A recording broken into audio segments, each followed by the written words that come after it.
Yo, yo, yo, what is up, everybody? Chris here from Fake Sports News Access Rotation. However, the flip you know me on these interwebs. And today I'm going to be bringing you guys a quick recap of what happened during week one of stage one of the CDL, that, of course, being our kickoff week.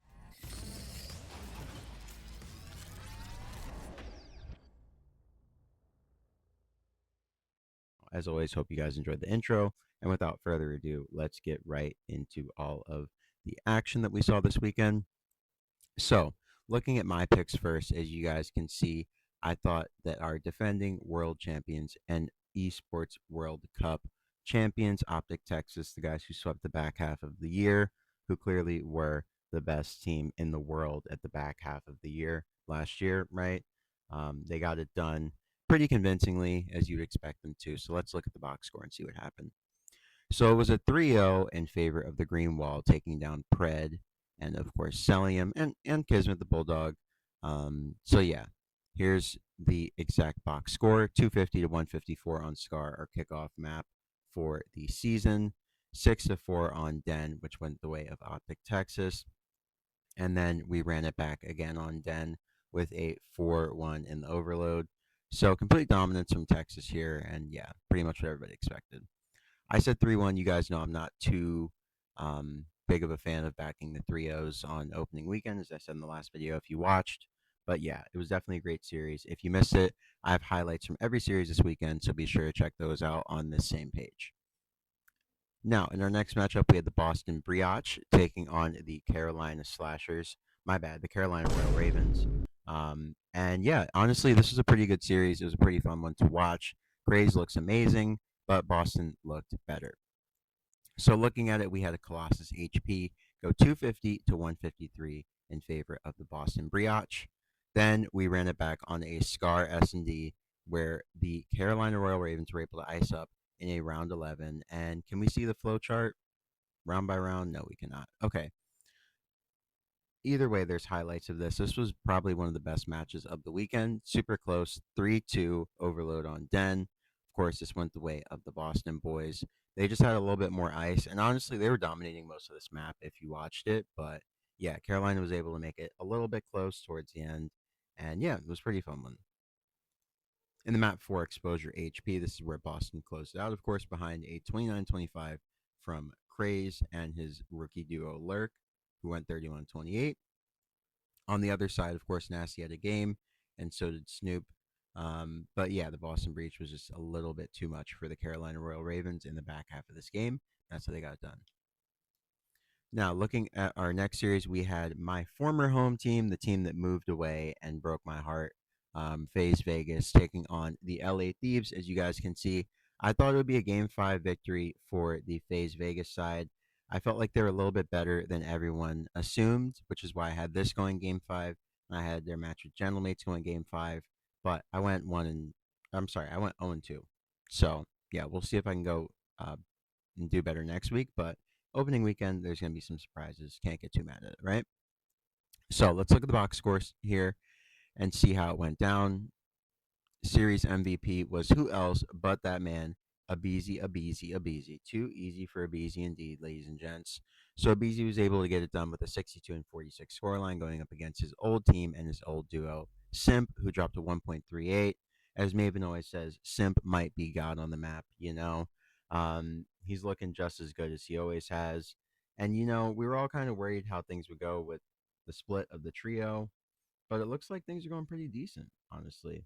Um, so yeah, not a lot to be mad at as a Call of Duty fan. Looking at it, it was a very close 3-0, 250 to 225 for the LA Thieves, 6-4 S&D on Scar. Faze actually went up, I believe, 4-2, and LA Thieves just ripped an insane comeback. And then the exposure overload, I will be showing the end of that as the highlight for this series. So you guys can see it was an absolute troll. Somebody should have killed a BZ, and yeah, that's all that can be said there.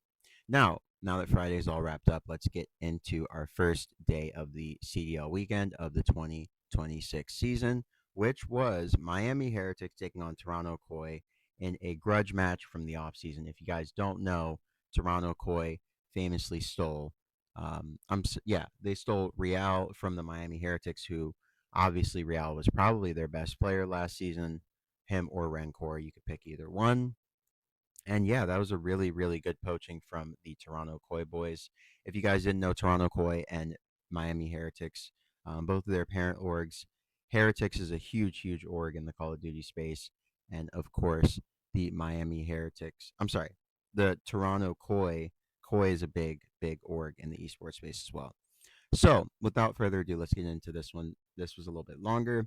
So, we kicked things off with a Scar HP going 250 to 85 in favor of the Toronto Koi boys. Of course, looking at the series overview, our stats leader was Jamie Insight Craven. Rare, rare, right? But he had a 1.23, even though he had the least kills on his team, he had the best KD ratio. And then Joe DeCeves was the kill leader, so that's not too surprising, right? 250 to 85 on Scar HP. Kleenex dropped 25 and 20. He let them all hang out. 24 and 16 from Real, their new pickup. And then everybody on the Miami side, with the exception of Rancor, went very negative. Scar S&D, our map 2, of course, went the way of the Miami Heretics. They brought it back to around 11. I'll be showing that as the highlight on screen here for this series. But yeah, as you guys can see, Insight, Joe, and Kleenex all did their thing. Real had a bit of a rough game here. And then on the Miami side, of course, Super and Trakes, their new rookie pickup, and Super, their most recent rookie pickup, went absolutely nuts. Map 3 exposure was an 8-0. Toronto was just cooking them. Kleenex had a 1.62, Joe had a 1.5, and Real had a 2.08. So go next. Den HP is where the Miami Heretics were able to get their lick back, their get back, whatever you want to say. Rancor 23 and 18. Metals went nuclear 31 and 27. Trakes 25 and 21, and Super 22 and 21. Then in the game 5, S&D on Den, of course. Den looks to be one of the favorite maps, with Blackheart being out for the time being. I think that Treyarch, they have to fix something on Blackheart, so that's why we don't see it in the mix right now. But anyways, this was a pretty fun game 5 S&D. Of course, like I said, Joe 8 and 4, Real 8 and 7, and Insight 7 and 4. That'll definitely get the job done when your best performer Trakes is 7 and 6, and his second best cohort is Super with a 7 and 8. So, without making this too long, I'm going to start speed running some of these, because some of these were speed runs. Really, I guess the Sunday match will be the fastest, right? So, looking at Gentlemates versus Surge, pretty much went the way that we all would expect, right? Gwen being the lone standout, while these other guys are just learning how to play in the league for the first time. And then you, of course, have Ghosty with a 1.53, Ghosty being the standout that we all kind of expected in this series, right? We all kind of expected him to dominate. Um, and yeah, I feel like Neptune obviously is one that most people would expect to dominate, but just in this matchup, I felt like the AR Ghosty was going to shine. So, map 1, Colossus went 250 to 152 in favor of the Paris Gentlemates. Gwen went absolutely nuclear, dropped 37 and 31 for the L. That's tough. Then Ghosty had a 30 and 23 performance. Sib, his AR duo, had a 33 and 29. And Neptune, their SMG superstar, had a 31 and 27. Looking at map 2, we of course have more of a dusting for the Paris Gentlemates. Ghosty with a 9 and 2 KD of 4.5. Wow, Jesus Christ. Neptune 11 and 7, and Sib 8 and 6. Looking at our map 3, of course, Gwen being the lone standout once again. Alone again. Shout out to The Weeknd. I sang that song so wrong, but you guys know the song if you know ball. Gwen with a 1.33. Abe had a pretty decent one, 21 and 20, 1.05, and then Lunar's 25 and 24. So Surge not looking terrible. You just need Legend to get more comfortable, and they should be pretty competitive pretty soon. Ghosty, of course, had a 1.5, 27, and 18, and then everybody else on the Paris Gentlemates went negative. Sib having a decently bad game, and everybody else just going slightly negative on the SMG side. So that's how that DoorDash went down. In our next series, we had C9 New York taking on G2 Minnesota. You guys know I thought the Estriel and the boys, if there's one thing that we know about this rocker org, no matter who is on the roster, it's that they love their game 5s, and yeah, they can't avoid them. So let's look at the game score, see how things went down. Of course, our series MVP was who else but that man, Justice Estriel. You guys know I've been saying that Estriel is a player to watch all year long. He's my favorite player to watch on this G2 side. As I said in the last video, he's been having an insane season thus far, as well as Sky's having a resurgence. So 1.22 from Estriel. His SMG duo Kremp was right there with him with the 1.09. And then on the C9 side, Afro and Mac, of course, were doing everything that they could in this damn match. But, as JR used to say, stop the damn match, King. It was over. So, yeah, they looked good, Afro and Mac, but this was a pretty rough one from the C9 side because of how it went down, obviously, right? So looking at the map one, Estral went absolutely nuclear. So did his duo Kremp, 38 and 31, 35 and 34 from Kremp. And then on the Cloud9 New York side, everybody went pause for a win. Afro 33 and 32, excuse me. Beans 29 and 27, Mac 35 and 30, and Vivid 31 and 27 to round it out. Map 2, Minnesota got their get back, their lick back, whatever you want to call it. And yeah, I mean, they dominated, didn't really look back too much in this one. Estriel with a 6 and 6 KD 1.0. Kremp, his SMG duo 10 and 6. He let them all hang out, all up over the Cloud9 boys' faces, pause. And then Mac 13 and 7 did everything he could, but just wasn't enough. Map 3, G2 win it 4-1 on Overload, very dominant, and they just looked good here. They look like they know how they want to play Overload, similar to Faze Vegas, right? Some of these more like S&D minded teams, they are doing a lot better at Overload because it's like a hybrid mode, right? Way more than Control ever was. Slang and Objective work in tandem as you can't shoot when you're running the Overload EMP, right? So definitely more objective minded than any other mode that we've seen as Map 3 in COD history, and that's why we love it. So Mamba 29-21, Cramp 22-19, and Estriel 27-20. Great showing from the Minnesota side. Then map 4 was an absolute banger. I'm probably going to have highlights from this map as well as map 1, just cycling through. So yeah, Estrel 36 and 30. Everybody else on the team went neg. And then on the Cloud9 side, you had a super overperformance from Afro, 44 and 28. And then his duo Mac was right there with him, 32 and 31. So Afro is clearly the player to watch on this team along with Mac. They're both having great years, and we'll see if maybe they make a change, get some help for those two, or if Beans and Vivid, of course, just start to play up, right? So we'll keep an eye on C9. They're looking pretty promising early season, but there's always teams that do and then fall off. So looking at the game 5, G2 took it in a 6-3 fashion behind a strong performance from who else but Mr. Kyle Kremp himself. It's his time of year. Krempus is back. The monster is back. And then Mamba was 8 and 3. So definite rookie of the year possibility for him. And yeah, that's how the G2 Minnesota boys got it done.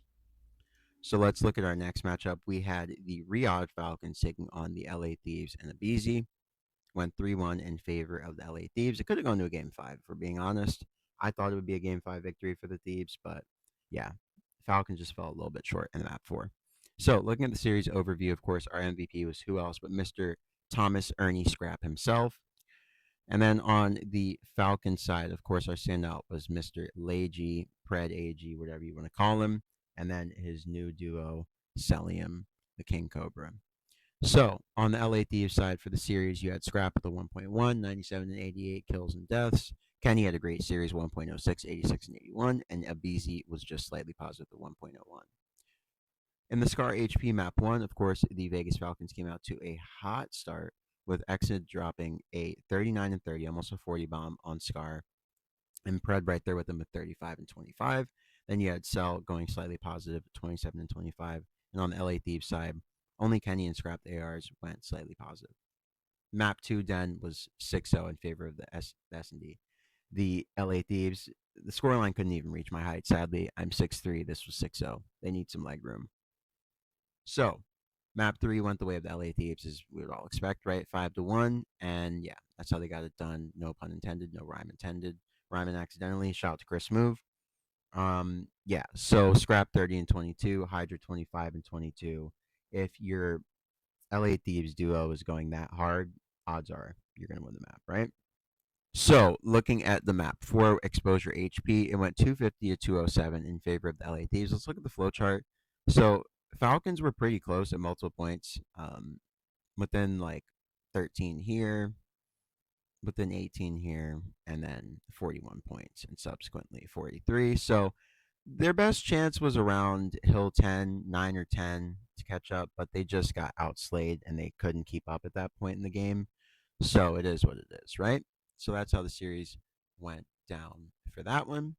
In our next one, we had Faze Vegas taking on the Paris Gentlemates. You guys know I thought this would be a Game 5 victory for the pink. I'm sorry, for the other pink side, the Gentlemates. But yeah, let's look at the series overview. Of course, Simp, the man who Maven and myself say is the god of Call of Duty, went absolutely nutty.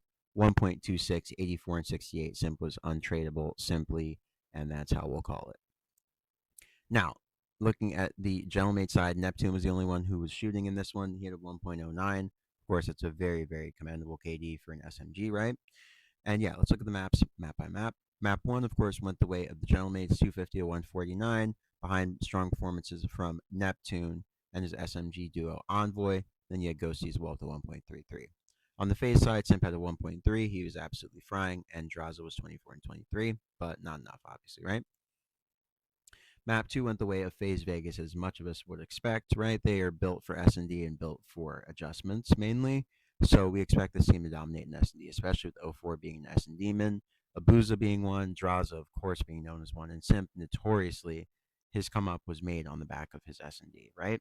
So looking at this, not too surprising. And then on the Gelmate side, Sib 8 and 6. So they probably have a lot to fix with their S&D. Gentlemates a very new team, and they were playing against two teams of long-standing duos, right? Neptune and Sib have no chemistry. Ghosty and Envoy, of course, played for Thieves last year together, so they have some chem. But you're talking about a 2-2 versus a 1 and none, right? So chemistry-wise, Faze is definitely a little bit ahead. But Gentlemates, I think they'll settle in.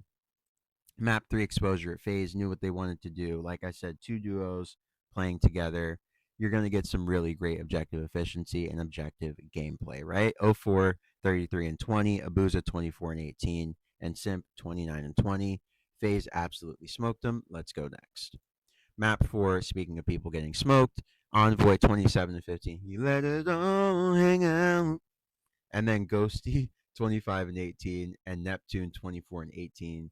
So nobody on this team died more than 18 times in this map, which is kind of nutty, right? On the Faze side, 04 was the lone standout. It felt like he was the only one that was doing anything watching this matchup. If you watched it, if you didn't, go check out the highlights. This was the series of the weekend, for surely. And yeah, 04 did his thing. And he definitely looks like a reasonable replacement for Abizi. A lot of people were doubting him, but Javon looks good. So looking at the game 5, this was an absolute stomping. No one expected a 6-0 on Den, especially, right? From what we've seen from the Gentlemates, they look to be a pretty comfortable team on Den and Respawn. So seeing them get hopelessly stomped like this in S&D, I would have to think that this is just a momentum thing or just an off day. I don't take too much from this. But Faze, they handle business as they should. From their side, you should take a good amount from this because Gentlemates was the team that won the case on Invitational that Faze did very badly at, right? So Gentlemates looked to be the team to beat. They took down Optic, who no one else really could so far. And yeah, I mean, this is a great showing for them. 04, 8 and 2. S&D kid doing S&D things. Abuza 8 and 1. Draws 3 and 3. Didn't have to do much. Has feet up. And Simp, same 5 and 2. Has feet up. So looking at our last matchup of the weekend, we had G2 taking on Optic Texas. And Optic, they absolutely got it done. You guys should learn that my mispronunciations, of Texas and Breach are intentional. They are memes and jokes. Okay, so looking at it, of course, Dashy destroyed his former teammates, guys. I'm putting an asterisk on former, like they teamed for like 3 weeks. But just for the clickbait sake and just for the meme sake, we're gonna say Dashy destroyed his whole team, like I did in the highlight video, right? Got to clickbait shamelessly in this YouTube climate. So without further ado, let's look at the map 1. Everybody on G2 went negative, of course, for the series overview. But look at the map 1. Of course, G2 got out to a very hot start.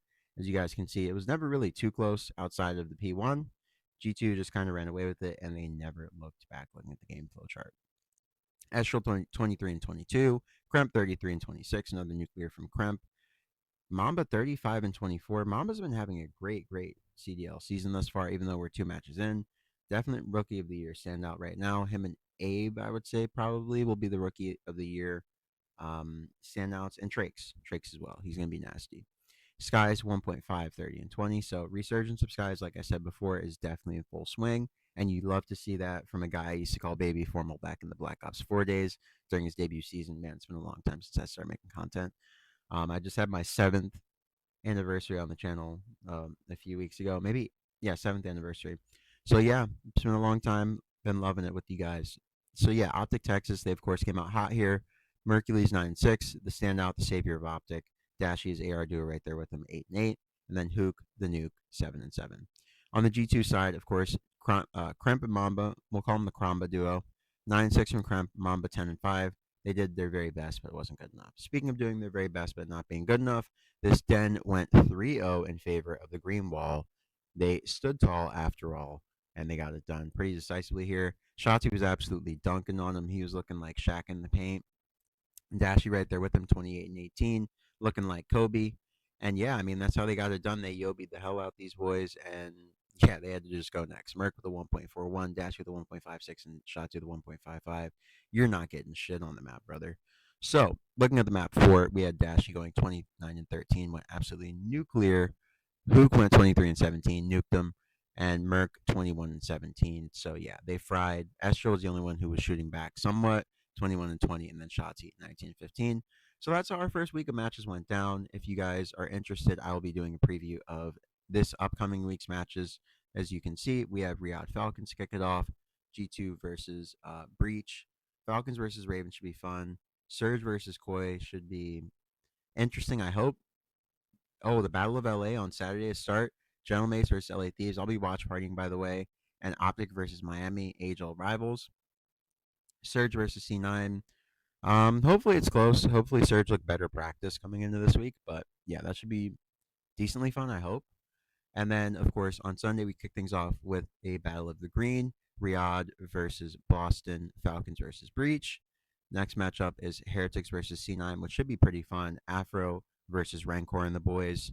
Afro and Mac have been frying, so I'm really curious to see how Trakes and, of course, who's their other SMG? I guess Metals, right?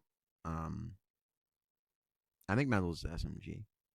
Because Super is definitely AR and Rancor definitely plays like Flex. So that would make the most sense. Yeah, so looking at it, Koi versus Faze Vegas, that should be a really fun one. We saw that one at the Monster Invitational. That was a really fun one. So hopefully it goes down to the wire again.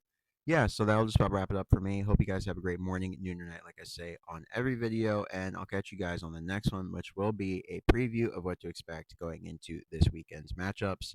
Also, be sure to stay on the lookout for power rankings and a video where I go over the best players in the game. I am compiling a list of the players to watch, making a video on the best players in the game. So yeah, be sure to tune into that and catch you guys on the next one. Hope you have a great morning, noon, or night, like I said before. And yeah, catch you guys on the next one. Enjoy all the COD, and be sure to come out to a watch party this weekend. I'll be back watch partying again. So make sure you guys show some love, and I'll catch you on the next one. Once again, this is Chris with Big Sports News, exhortation, however the flip you know me on these interwebs. And I'll see you guys later. Peace.